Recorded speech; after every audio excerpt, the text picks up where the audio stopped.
Hi everyone,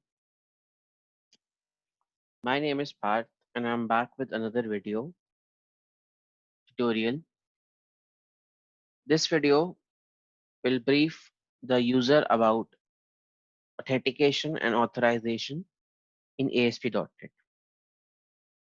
So let's begin. So we would be covering the following topics in this video tutorial.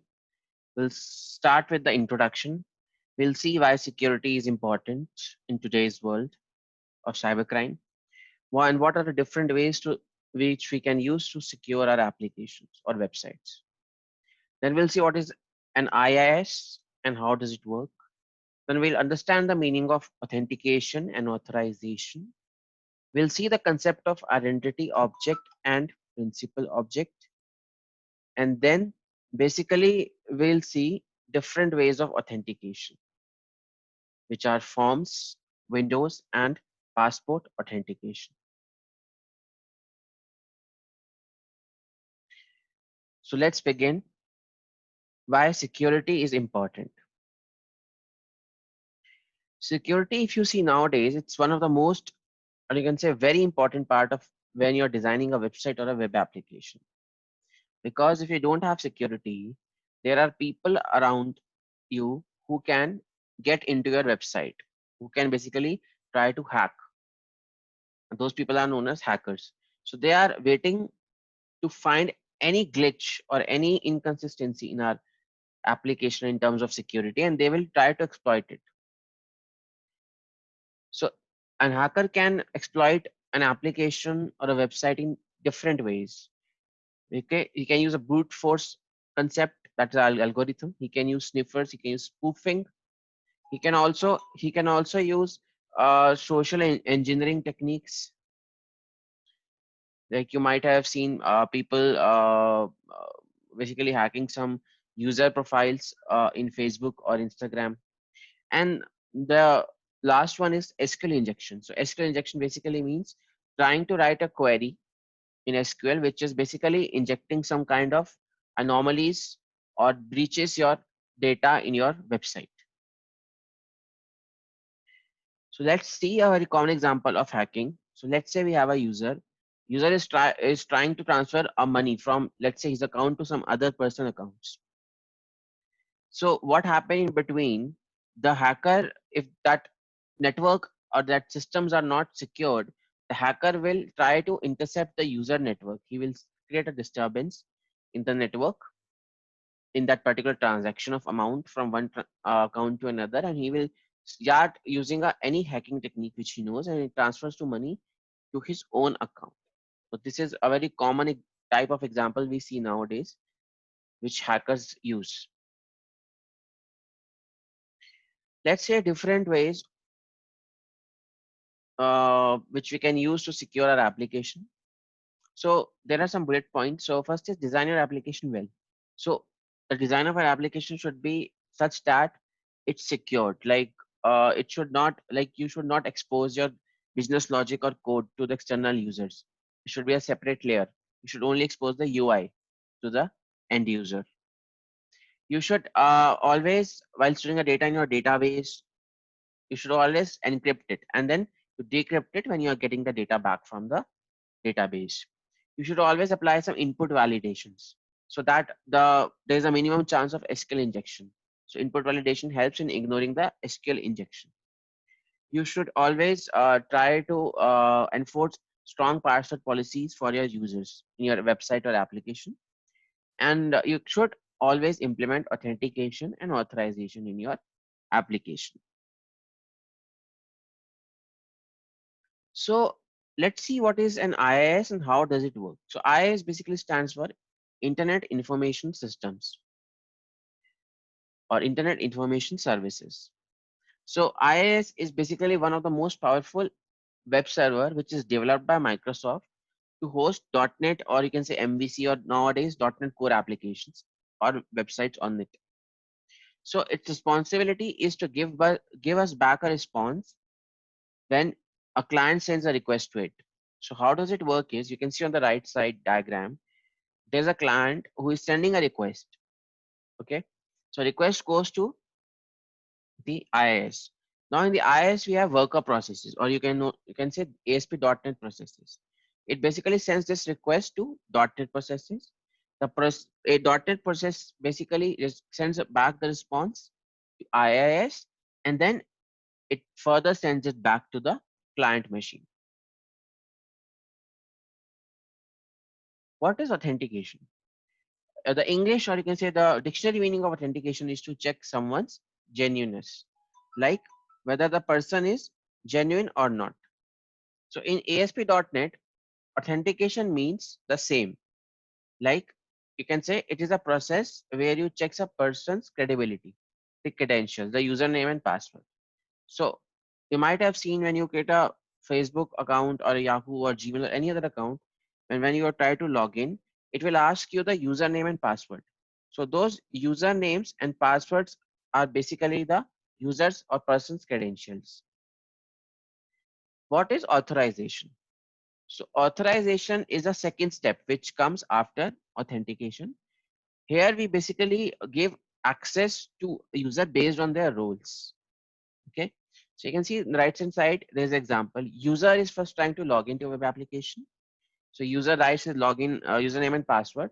Okay. And if these are incorrect, you'll get back error message that you are not authenticated user. If the credentials are correct, then it will check the role of the user, whether this person here, let's say its name is Shivanand. So whether this person is a normal user or is an administrator. So if this person is administrator, he will redirect to the admin page. Otherwise, if it's normal user, the application will redirect him to a normal user page. We have a concept of identity object and principal object. So let's understand that. An identity object is nothing but it's an object in .NET which stores information about an authenticated user. Okay. Like let's say on the right hand side, you can see example. So uh, entity object basically stores the information about authenticated user. Like you can say name, authentication type, and whether the user is authenticated or not. And it contains two types of objects, Windows identity and generic identity. Next, we have a concept of principal object. So principal object, basically you can say it's an object that basically defines the roles which are given to that particular authenticated user. And this principal object basically acts as a wrapper, or it encapsulates the identity object inside it, right? Which you can see on the diagram on your right. Now there are different ways of authentication. So basically there are three ways: form, window, and passport. So let's discuss first the form authentication. Form authentication is nothing but it's a type of authentication based on a cookies, where cookies get stored on the client's machine.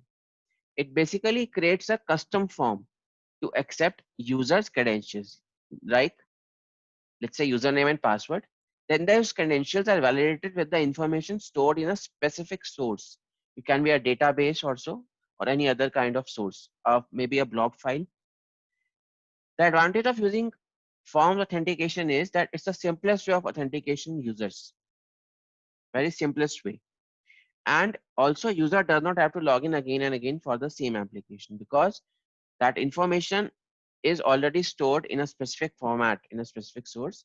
So, and since it uses cookies, so it will take the user credentials from the cookies the next time same user tries to access the same application. So here you can see an example. We have a username. So user with the name Shivanand and password ShiftPass. So user credentials are first validated to a source, like it can be a config file as told, or a database. If they are incorrect credentials, an error message is shown. If they are valid credentials, they are stored in a cookies on the client machines. Okay. Then basically a hash function is used to encrypt these two information, basically which is a authentication ticket. And then a user is allowed to use that application or access that applications portal. Next is window authentication. So Windows authentication is basically used for intranet applications, which means in a internal network. So user credentials are basically validated with the information they provide, which is stored in the Windows users group. And Windows authentication is not available in Windows 7 version of Home, or it can be premium, basic, and starter versions. So window authentication is not available in those versions. Now there are different types of window authentication also: anonymous, basic, digest, and integrated Windows authentication. So anonymous means that it will not authenticate the user on the credentials. Basic means that user is authenticated and information is sent back in a base64 encoded format. Digest authentication, it's similar to basic authentication except that information is sent in an encrypted format.